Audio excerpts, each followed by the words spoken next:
Em 2024, o Rio Grande do Sul viveu a maior catástrofe climática da sua história. Mais de 400 cidades inundadas. Centenas de mortos. Milhares de desabrigados. Mas o que causou aquilo?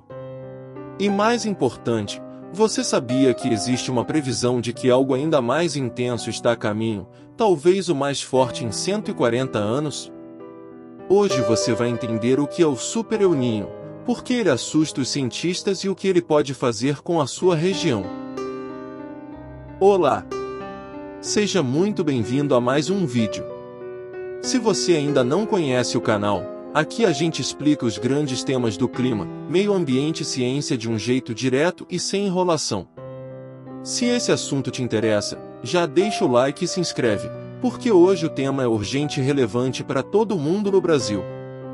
Bora começar!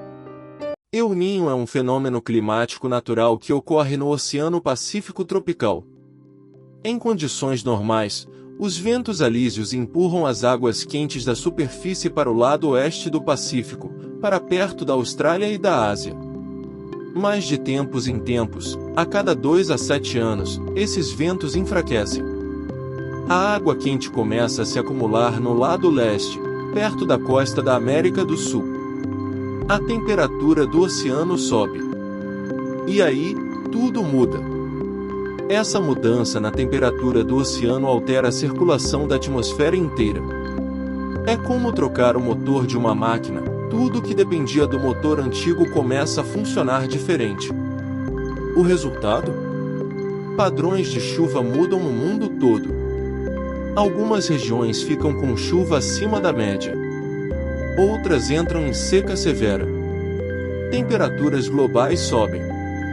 O El Niño de 2023 a 2024, por exemplo, foi um dos 5 mais fortes já registrados na história, e contribuiu diretamente para os recordes globais de temperatura que vivemos em 2024. Agora, o que torna um El Niño super? A classificação oficial não usa esse termo, meteorologistas chamam de um muito forte. Mas o apelido Super El Niño pegou porque resume bem o tamanho do problema.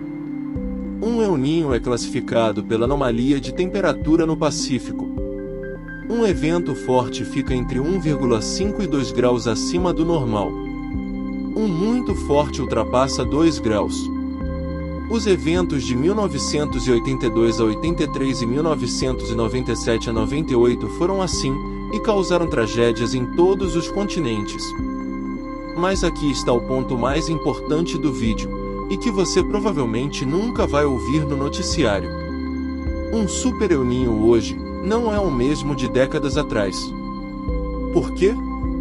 Porque ele está acontecendo num planeta mais quente, com oceanos que acumulam mais calor e uma atmosfera com mais energia. É como jogar gasolina numa fogueira que já estava grande. Os extremos ficam ainda mais extremos. O Centro Europeu de Previsões Meteorológicas alertou que o sistema climático atual pode não conseguir dissipar o calor gerado pelo fenômeno, o que amplificaria ainda mais os efeitos globais. A Organização Meteorológica Mundial, a OMM, acendeu o alerta vermelho.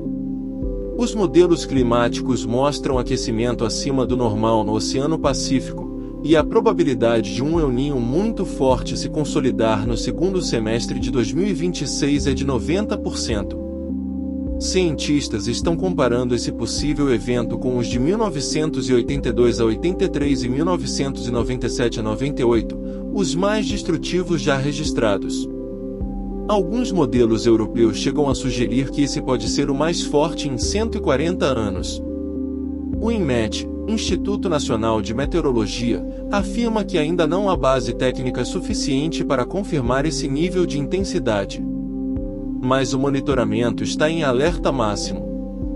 O que está claro, se o fenômeno se confirmar na intensidade projetada, os efeitos serão sentidos a partir da primavera de 2026, e se estenderão por 2027.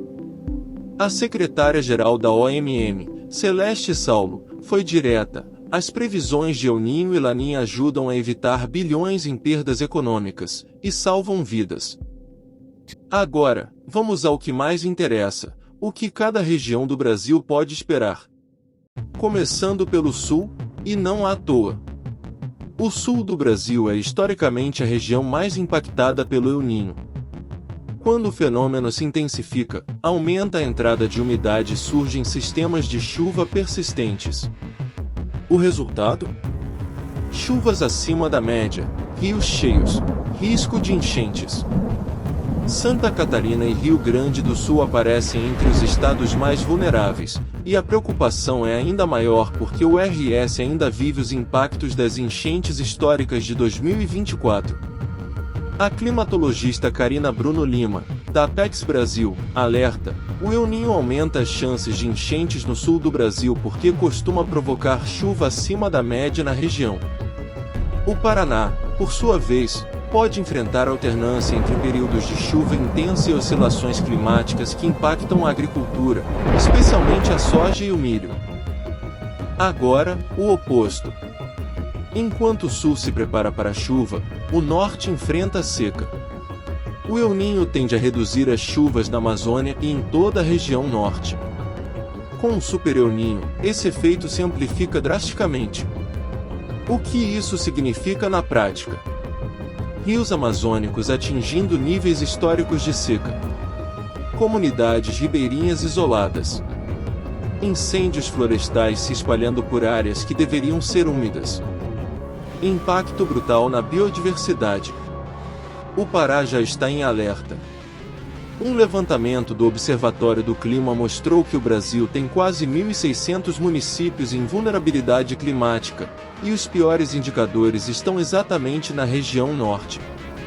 O colapso florestal na Amazônia, quando combinado com o El Niño, cria o que os cientistas chamam de efeito duplo: o desmatamento reduz a umidade local, e o El Niño reduz ainda mais a chuva. Um problema agrava o outro. O Nordeste, especialmente o semiárido, também sofre com a seca durante o El Niño. O fenômeno interfere diretamente nas chuvas do período mais chuvoso da região, o chamado quadra chuvosa, entre fevereiro e maio. Quando o El Niño é forte, essas chuvas diminuem. Reservatórios ficam abaixo do normal. A agricultura familiar, que já enfrenta condições difíceis, é duramente impactada.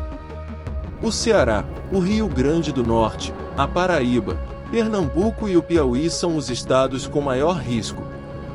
Para populações que dependem da chuva para sobreviver, um Super El Niño pode significar mais um ciclo de seca severa, agravando uma realidade que já é muito dura.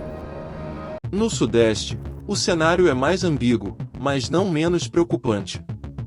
O El Niño pode trazer chuvas acima da média em alguns momentos, mas também ondas de calor intensas. A situação do abastecimento de água está em alerta. O sistema Cantareira, que abastece parte da Grande São Paulo, está operando com cerca de 51% de sua capacidade, abaixo do registrado em 2025. Para quem viveu a crise hídrica de 2014 a 2015, a memória ainda é fresca. E esse é exatamente o tipo de cenário que um Super El Niño pode piorar. No Centro-Oeste, especialmente no Mato Grosso e Mato Grosso do Sul, o risco de incêndios no Cerrado é elevado se a seca se intensificar na segunda metade do ano. A combinação de calor, seca e vento cria condições para o fogo se propagar rapidamente, como já vimos em 2024, quando o Pantanal e o Cerrado pegaram fogo em escala histórica. O Super El Niño não é só um problema brasileiro. É global. No mundo todo, os efeitos projetados incluem: temperatura global recorde em 2027, ondas de calor extremo nos Estados Unidos, especialmente no oeste, chuvas intensas no sul dos Estados Unidos no inverno, seca e incêndios florestais na Austrália e Indonésia, menos furacões no Atlântico, mas mais tempestades intensas no Pacífico. Insegurança alimentar em países que dependem de chuvas regulares para a agricultura. O evento de 1997 a 98 afetou mais de 60 milhões de pessoas. causou secas severas, enchentes históricas, destruição de infraestrutura e perdas agrícolas em todos os continentes.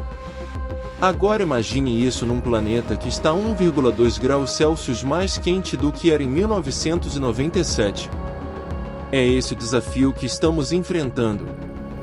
Então, o que você pode fazer com essa informação? No nível individual.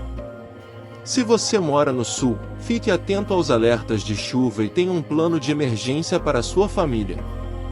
Se você mora no norte ou nordeste, monitore os níveis dos reservatórios locais e economize água. E em qualquer região, siga as orientações da Defesa Civil do seu município. No nível coletivo, exija que seus representantes invistam em infraestrutura de prevenção a desastres. Apoie políticas de reflorestamento e proteção da Amazônia. A floresta em pé é nosso melhor aliado contra o clima extremo. E converse sobre isso. A maioria das pessoas ainda não sabe que esse fenômeno está a caminho. A boa notícia, se é que podemos chamar assim, é que hoje temos muito mais capacidade de previsão do que em 1997. A OMM está monitorando. Os institutos brasileiros estão em alerta. Isso significa que temos tempo para nos preparar. O problema não é a natureza. É a nossa falta de preparo. Se você chegou até aqui, você já sabe mais sobre Super El Niño do que a maioria das pessoas. Compartilhe esse vídeo com alguém que mora em área de risco, seja enchente ou seca. Essa informação pode fazer diferença real. Se você quer entender mais sobre assuntos que, geralmente, a mídia tradicional esconde de você, inscreva-se no canal. Qualquer dúvida, deixa nos comentários. Até o próximo vídeo.